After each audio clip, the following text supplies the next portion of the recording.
저희가 이제 거듭남에 대해서 지난 시간에 배웠잖아요. 밤을 네, 맞아요. 어떻게 좀 밤을 좀 벗어나셨나요? 어떻게?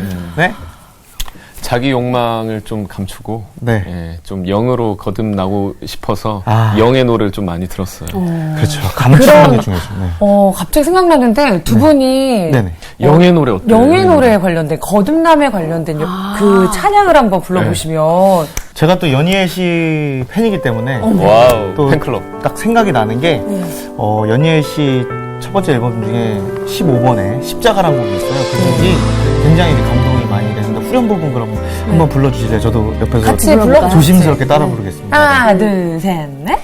나를 버려 떠나리 나를 버려 떠나리 더는 어떤 죄악도 날 찾지 못하게 나를 버려버리라 나를 버려버리라 나의 삶을 통해 일하시는 주 아니 우리 노래 잘 부르셨어. 앞에 아니, 그게 아니라 조심스럽게 따라 부르신다고. 지금 영이 하나 됐어. 와. 팬클럽 저보다 더 잘 불러서 아니 너무 놀랐어요. 저는 너무 빠져서 부르기 때문에 감동이다.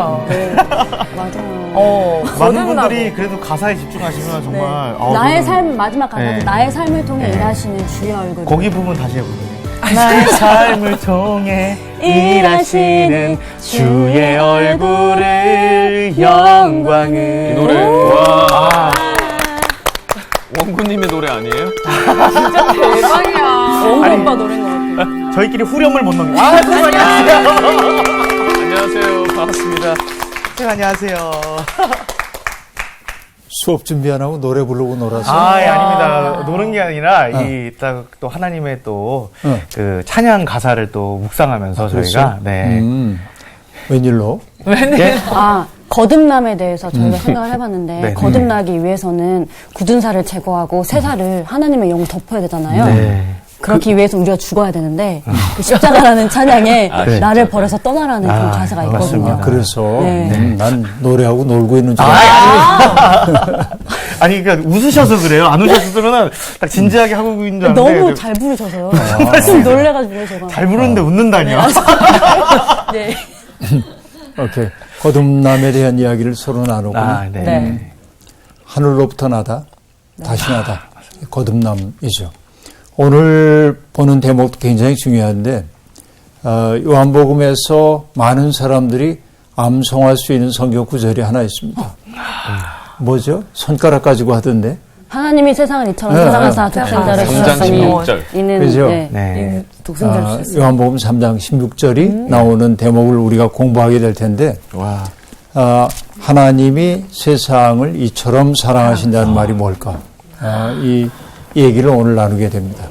재밌을 것 같죠? 네. 시작해 볼게요. 오늘 수업 요한복음 10장 외아들을 주신 사랑.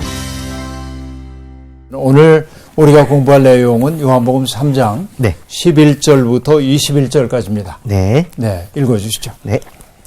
진실로 진실로 내게 이르노니 우리는 아는 것을 말하고 본 것을 증언하노라. 그러나 너희가 우리의 증언을 받지 아니하는도다. 내가 땅의 일을 말하여도 너희가 믿지 아니하거든. 하물며 하늘의 일을 말하면 어떻게 믿겠느냐. 하늘에서 내려온 자 곧 인자 외에는 하늘에 올라간 자가 없느니라. 모세가 광야에서 뱀을 든 것 같이 인자도 들려야 하리니 이는 그를 믿는 자마다 영생을 얻게 하려 하심이니라. 하나님이 세상을 이처럼 사랑하사 독생자를 주셨으니 이는 그를 믿는 자마다 멸망하지 않고 영생을 얻게 하려 하심이라. 하나님이 그 아들을 세상에 보내신 것은 세상을 심판하려 하심이 아니요 그로 말미암아 세상이 구원을 받게 하려 하심이라.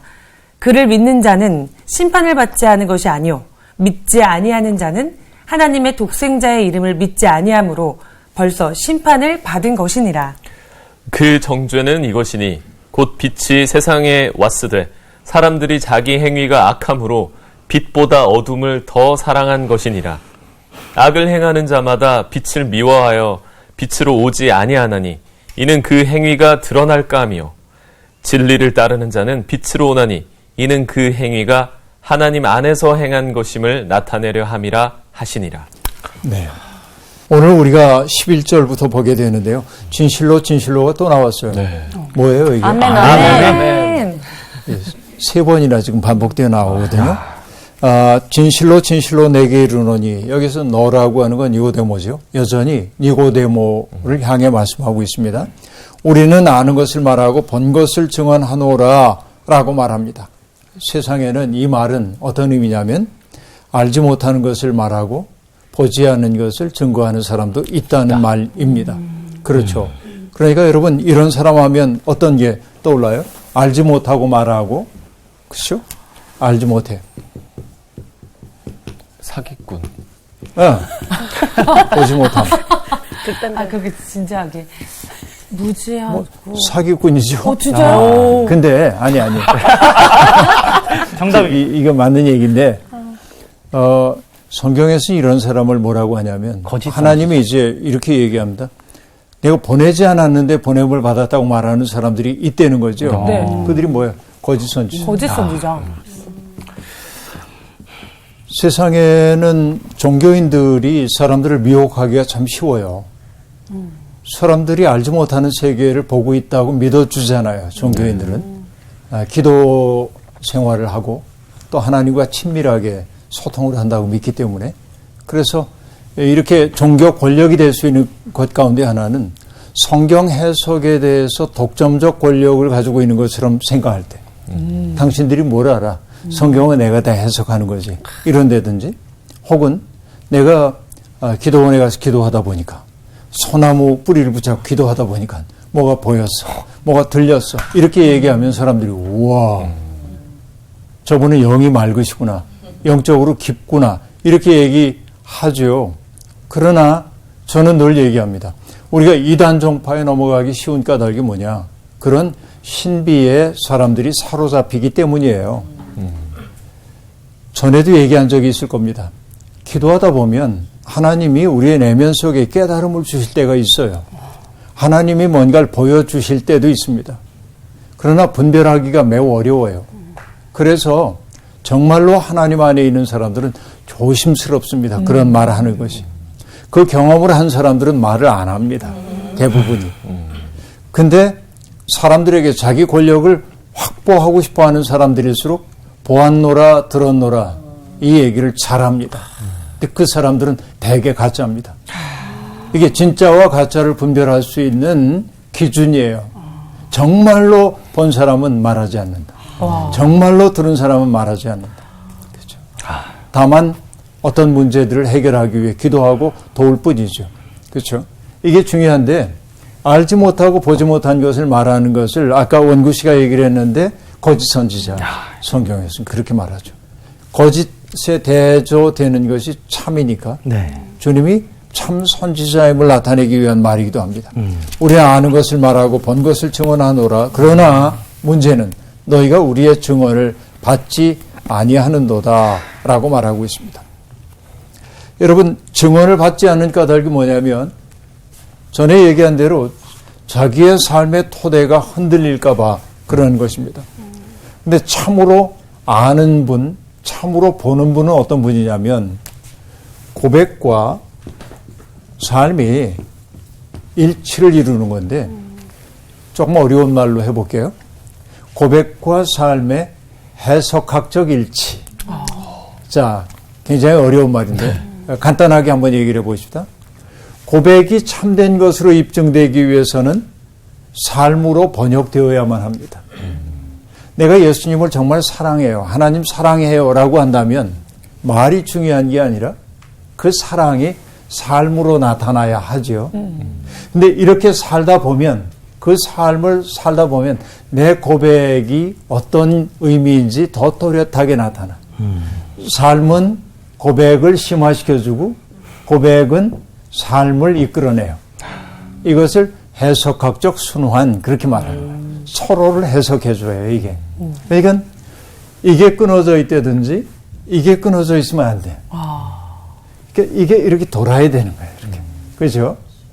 그러니까 예수님이 지금 사람들이 알지 못하고 보지 못한 걸 증언하는 데 비해서 나는 아는 것을 말하고 보는 것을 말한다고 하는 것은 고백과 삶의 해석학적 순환을 통해서 주님은 하나님의 마음이 무엇인지를 분명히 알고 있기 때문에 그렇게 말합니다. 그러나 사람들은 그 증언을 받을 생각이 없습니다. 왜? 자기가 무너질까 봐 받아들일 생각이 없는 거죠. 2절 보겠습니다. 12절. 내가 땅의 일을 말하여도 너희가 믿지 아니하거든 하물며 하늘의 일을 말하면 어떻게 믿겠느냐. 자, 볼 생각이 없고 받아들일 생각이 없는 사람들은 무슨 말을 해도 못 봅니다. 맞아. 받아들일 생각이 아예 없습니다. 세상에는 자기 편견의 노예가 된 사람들이 너무 많아요. 근데 대부분의 사람들은 나의 견해가 편견이라는 사실을 알지 못합니다. 나는 언제나 객관적이고 나는 언제나 옳아요. 그렇죠. 저 사람이 잘못 보는 거예요. 이런 거를 요즘 잘 쓰는 표현으로 뭐라고 하냐면 확증 편향. 그런 말 들어보셨죠? 네. 확증 편향. 내가 확증하는 정보만 받아들여요. 네. 자, 김원구라고 하는 분은 내가 확증하는 게 뭐냐면 저분은 체격이 커요. 그리고 뭐냐면 운동을 굉장히 잘해요. 그러니까 터프할 거라고 사람들이 생각하지만 굉장히 섬세하고 부드러워요. 그렇죠? 네. 그리고 네. 이렇게 체격이 커 보이지만 살로 보이지만 아니에요. 근육이. 그죠? 확증할 수 없습니다. 네. 근데 저분이 저렇게 이제 그 체격이 크고 그러니까 거칠 것 같은데 아니다 말이지. 너무 부드럽고 겸손하다. 그러면 사람들이 에이, 그럴 리가. 그러니까 자기가 생각하고 있는 것과 다른 정보가 입력되려고 할 때 거절하는 거예요. 이 정보는 버리고 내가 믿고 싶은 것만 믿는 게 확증 편향입니다. 오늘 우리 사회가 갈등이 많고 참 어렵잖아요. 왜냐하면 확증 편향들이 너무 강해요. 서로. 어느 쪽에 속해 있건 다 그런 거예요. 이게 문제입니다. 그러나 예수님이 안타까워하는 거예요. 내가 땅의 일을 말하여도 너희가 받아들일 생각이 없어. 왜냐하면 자기 확신에 차 있어서. 내가 하늘에 속한 일을 말한다고 해서 받아들일까? 주님이 그런 안타까움이 있는 겁니다. 그런데 하나님은 언제나 하나님의 계획을 누군가에게 알리셔요. 창세기에 보면 하나님이 소돔성을 향해 가시다가 이렇게 얘기합니다. 내가 하려는 것을 아브라함에게 숨기겠느냐. 그렇죠? 그래서 당신의 계획을 얘기합니다. 사실은 내가 이만저만해서 소돔성을 향해 가고 있어. 이렇게 말해요.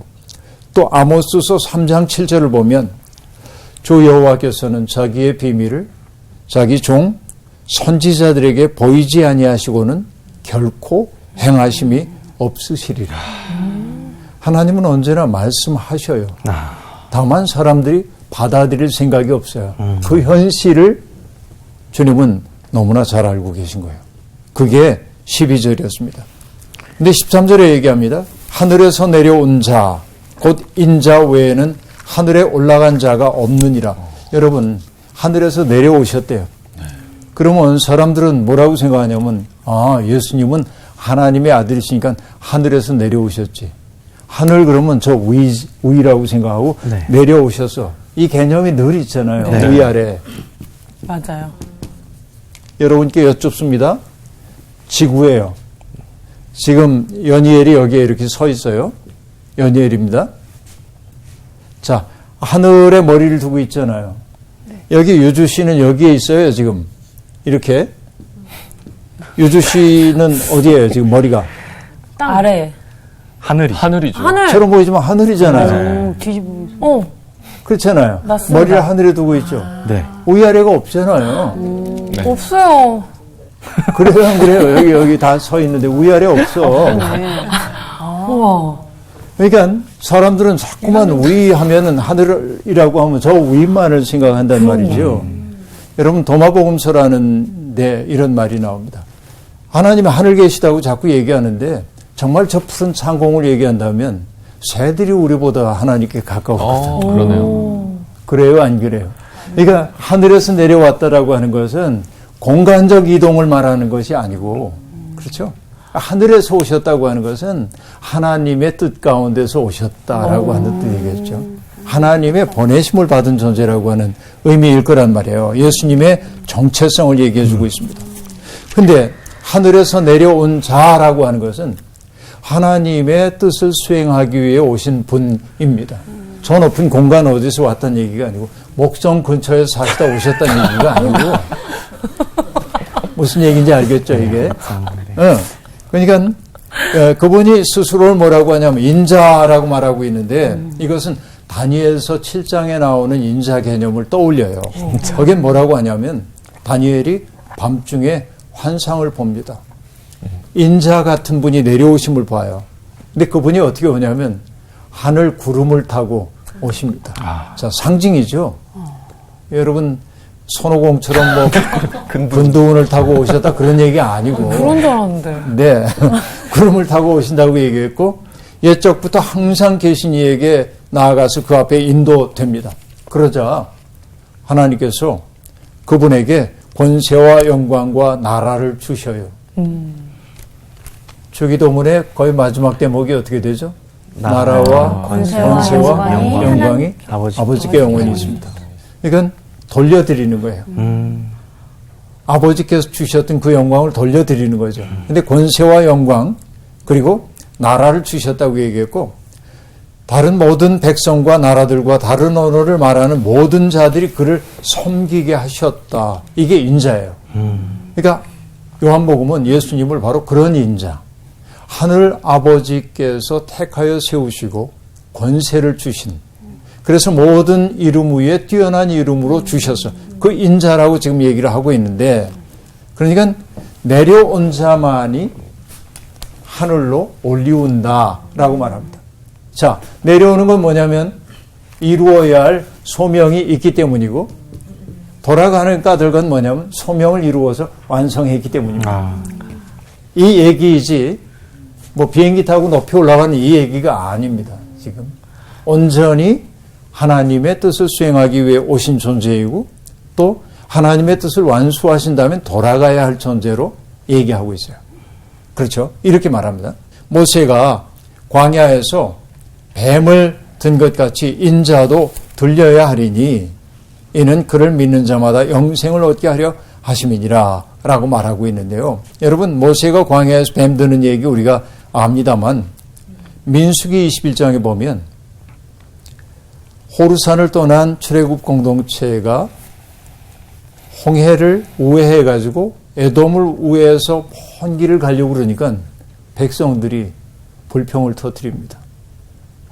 지금도 힘든데 왜 이렇게 우리를 멀리 끌고 가는 거야? 이 고생시키려고 우리를 여기로 데리고 왔어요?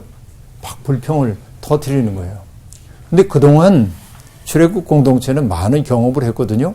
먹을 게 없을 때는 만나 내려주셨고 마실 물이 없을 때는 반석에서 샘물이 솟아나오게 하시고 고기 먹고 싶어요. 그러니까 메추라기를 보내주셔서 먹게 해주셨고 또 사람들이 침입해 왔을 때는 하나님이 도와주셨잖아요. 이런 것들을 경험했는데도 불구하고 경험할 때는 하는 거고 지금은 힘든 건 힘든 거지. 왜 이렇게 우리를 고생시키는 거야? 그러니까 하나님이 염증이 좀 나셨어요. 그래서 불뱀을 보내셨다는 거예요. 그 불뱀에 물린 사람들은 다 죽어요. 그렇죠? 그때 모세가 하나님 앞에 어떻게 해야 합니까? 그러자 놋뱀을 만들어 세우라고 얘기합니다. 그 뱀을 바라보는 사람들은 살게 될 거라고 얘기하고 있는데 그러니까 세워진 놋뱀이라고 하는 것, 들려진 놋뱀이라고 하는 게 사람들을 구원하는 이미지로 되어 있잖아요. 네. 그러니까 예수님이 지금 그 얘기를 지금 하시는 것입니다. 모세가 광야에서 뱀을 든 것처럼 인자도 들려야 한다. 그렇게 말합니다. 이는 그를 믿는 자마다 영생을 얻게 하려 함이라 라고 말합니다. 내려오셨던 그분이 위로 올라가게 될 때 이것을 요한복음은 영광이라고 얘기하지만 완성을 하고 영광이라고 얘기하지만 사실은 완성이라는 게 뭐로 나타나냐면 죽음이잖아요. 네. 그리스도의 죽음을 통해서 오히려 모든 사람들이 살게 되는 구원의 이치를 지금 넌지시 얘기해주고 있는 겁니다. 여러분 동준 씨는 어디에서 왔어요? 하늘에서. 예. 맞아요. 예. 동준 씨를 세상에 보내신 분이 계신데 우리 하나님이잖아요. 네.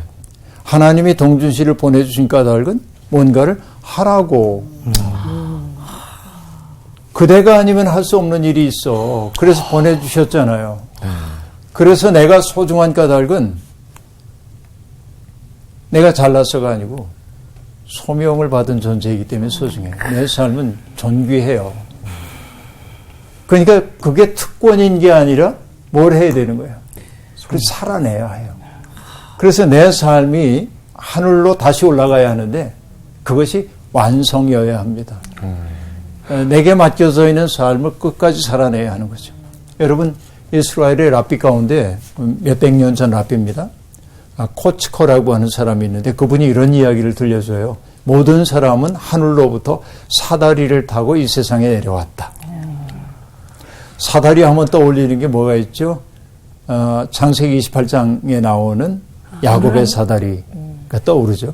그러니까 그렇게 다 내려왔대요. 그런데 사람들이 땅에 닿자 사다리가 옮겨졌어요. 사라졌어요. 그리고는 하늘에서 소리가 들려와요. 올라와라. 그러면 어떡합니까? 사람들이 사다리를 찾잖아요. 어디 갔지? 어디 갔지? 두리번거려요. 그리고 어떤 사람이 이렇게 말합니다. 사다리도 없는데 어떻게 올라가? 이건 불가능한 요구야. 그래서 하늘은 더 안 바라보고 땅만 바라보고 사는 사람이 있어요. 세상에는. 그러나 정말 현명한 사람들도 있어요. 코츠코는 이렇게 말합니다. 사다리도 없고 대용품도 없지만 우리는 명령받은 대로 해야 한다. 결과야 어찌 되거나 우리는 계속해 위로 오르려 애써야 한다. 마침내 하나님께서 자비를 베푸사 우리를 당신께 끌어올리실 때까지 우리가 하늘로 돌아가기 위해 최선을 다할 때 하나님의 뜻대로 살기 위해 정말 애쓸 때 난 실패할 수도 있어요. 내가 원하는 만큼의 결과가 안 올 수도 있어요. 내가 하는 일이 너무나 적을 수도 있어요. 그러나 내가 그렇게 애쓰게 될 때 어느 순간 하나님이 우리를 끌어올리시죠. 내가 올라가는 게 아니에요. 그러니까 믿음이라고 하는 건 뭐냐? 내가 올라가는 건 줄 알았는데 끌어올려졌어. 이걸 발견하는 거예요.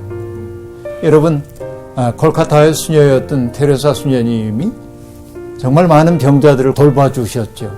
근데 사람들이 와서 얘기합니다. 이 일이 훌륭한 일인 건 알겠는데요. 세상에는 도움을 필요로 하는 사람이 너무 많아요.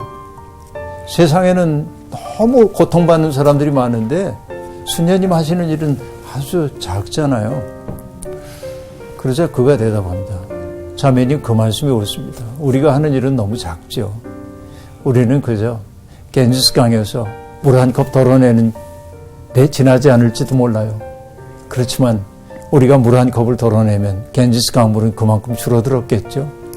여러분, 내가 모든 걸 다 할 수 있기 때문에 하는 게 아니고 나에게 주어져 있는 소명을 따라서 하나님의 뜻을 살아내려고 할 때 그것이 하늘로 올라오라는 부름에 응답하는 것이고 아무리 애써봐도 하늘에 접근할 길이 없는데 어느 순간 그분이 우리를 끌어올리심을 경험하게 됩니다. 이게 믿음이에요. 그렇죠? 믿음으로 산다는 것은 바로 그런 거라고 얘기할 수 있습니다. 하늘로 올리워져야 돼요. 그런데 예수님이 뭐라고 말씀하셨냐면 그렇게 예수님이 들려 올려질 때 비로소 사람들이 영생을 누리게 된다고 얘기를 하는데요. 영생이라는 게 뭐죠? 사람들이 영생 그러면은 시간의 무한한 연장. 이게 영생인 줄로 알아요. 어떤 사이비 종파에서는 14만 4천 명의 위대한 영혼들과 자기들이 결합을 한대요. 네. 그래서 가장 아름다운 모습으로 지속적 삶을 산대요. 네. 근데 이런 거 영생 아니에요. 기독교가 얘기하는 영생은 그런 거 아닙니다. 그렇죠? 정말 영생이라고 하는 건 뭐냐? 시작도 끝도 없고 언제나 있는 이라는 뜻이에요. 그러니까 뭐냐? 하나님의 현존 안에 있으면 영생이에요. 오래 사는 게 영생이 아니라 시작도 끝도 없는 그리고 언제나 존재하고 있는 하나님의 생명 안에 머물게 될 때 그 삶을 영생이라고 한다는 거죠. 다시 얘기하면 하나님과 긴밀하게 연결된 존재로 살 때 영생을 누리고 있어요. 오늘 연희엘은 영생을 누리고 있어요. 오늘 차유주 아나운서도 영생을 누리고 있어요. 왜? 하나님의 그 깊은 생명 속에 잇대어 살고 있기 때문에. 이 영생은 죽은 다음에 누리는 게 아니고 오늘 여기에서 우리가 누리는 삶이란 말이죠. 하나님과의 깊은 연결 속에 사는 삶, 그 생명력을 품고 사는 삶이에요. 예수 그리스도 안에 있는 사람은 그렇게 사는 거예요. 그러면 하나님과 긴밀하게 연결된 존재로 생명력 있게 사는 사람들의 특색이 뭘까요? 감사할 것 같아요. 감사할 줄 아는. 그 다음에 또 하나 있어. 내가 꼭 하고 싶은 얘기가 또 있어요. 그건 뭐냐면 자기의 삶이 은총임을 깨달아서 경탄할 줄 아는 사람이 되는 거예요.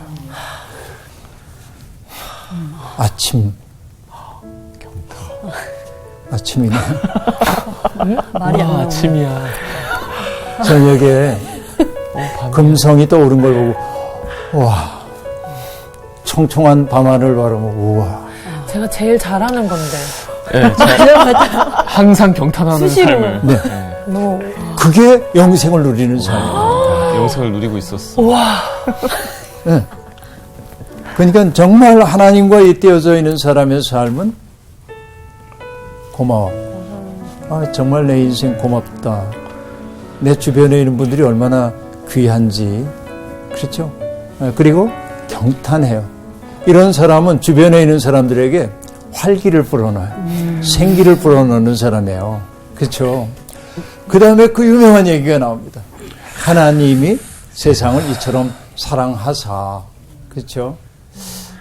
제가 굉장히 좋아하는 책 가운데 하나가 God So Loved the World 라는 책 제목이 있는데 하나님이 세상을 이처럼 사랑하사라고 하는 책인데 네, 하나님이 세상을 이처럼 사랑하사 독생자를 주셨다.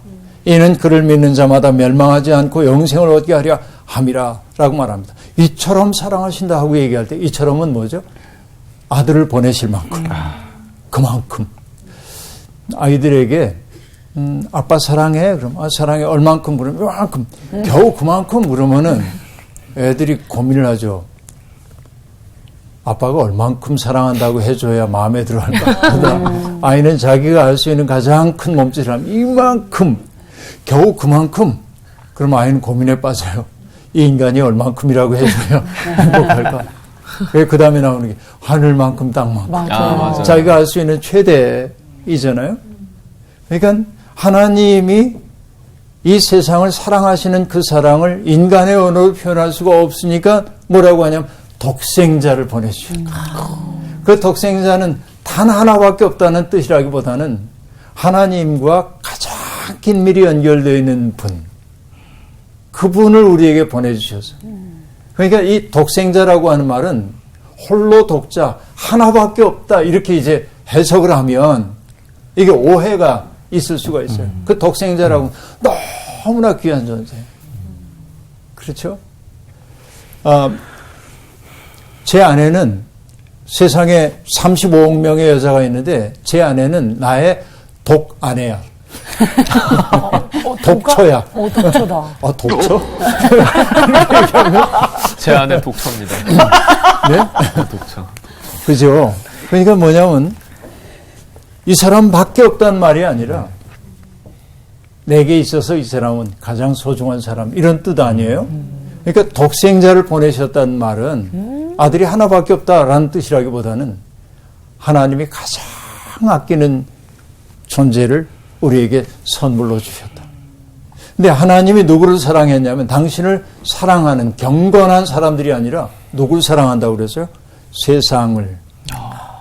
그 세상은 코스모스라고 얘기했고 코스모스는 우주 혹은 질서를 뜻하지만 신약 성서에 들어와서 코스모스는 하나님의 뜻을 저버리는 인류를 뜻하기도 합니다. 그러니까 하나님은 당신을 사랑해요라고 고백하는 사람만이 아니라 당신의 뜻을 저버리는 사람까지도 사랑하셔서 하나님에게 가장 소중한 존재를 이 세상에 선물로 보내주셨다는 거예요. 여러분, 이 신비, 이 하나님의 사랑의 깊이. 이거 하나를 알면 우리가 함부로 살 수가 없어요. 그렇죠? 믿는 사람, 어떤 사람입니까? 그 하나님의 사랑, 그걸 알고 그 하나님의 사랑에 응답하는 사람, 다시 말해서 그 사랑의 날을 맡길 줄 아는 사람, 그들이 누리는 게 영생. 그죠? 이게 하나님의 깊은 사랑이에요.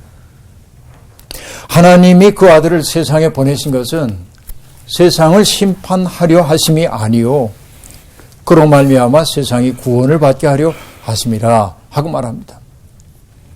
예수님은 물론 세상을 심판하는 분이기도 합니다. 그러나 심판 그 자체가 목적이 아니고요. 하나님을 대적하는 세상을 구원하기 위해 예수님이 보냄을 받으셨습니다. 그렇죠? 이게 예수 그리스도입니다. 세상은 자기의 척도를 가지고 사람들을 재입니다. 우린 너무 그럴 때가 많아요. 저 사람 얼굴이 왜 저 모양이야? 저 사람 눈은 왜 저렇게 삐뚤어졌지? 저 사람은 왜 저렇게 마음 쓰는 거야? 우린 수도 없이 사람들을 심판하고 판단해요. 왜 그래요? 선악과를 따먹어서 그래요. 내가 선악의 주체야. 내가 다 알아. 기준이 내게 있어요. 그러니까 내가 기준이 되어 사람들을 바라볼 때 평화 없어요. 근데 예수 그리스도를 보내주신 까닭은 뭐냐? 선악과를 먹은 인류를 다시 전환시키기 위함이에요. 그럼 뭘 해야 되는 거예요? 하와가 나타났을 때 아담이 했던 말이 있잖아요. 이제야 나타났구나 이 사람. 뼈도 나의 뼈, 살도 나의 살. 남자에게서 나왔으니 여자라 하리라. 경탄하잖아요. 네. 서로를 보고.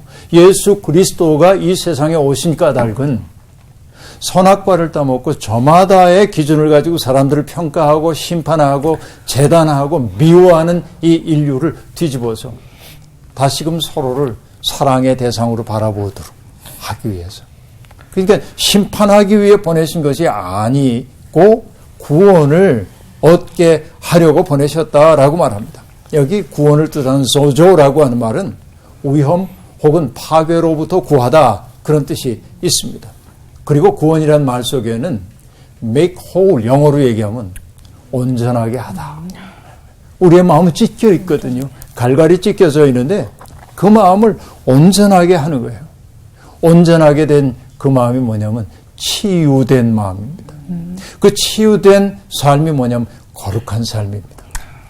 온전하게 되는 것과 치유되는 것과 거룩한 삶은 하나이고 예수 그리스도가 이 세상에 오신 것은 바로 그거예요. 찢기고 상한 마음을 다시금 회복해서 하나 되게 하고 자유롭게 사랑하고 하나님께 응답할 수 있게 될 때 그 삶을 우린 구원받았다.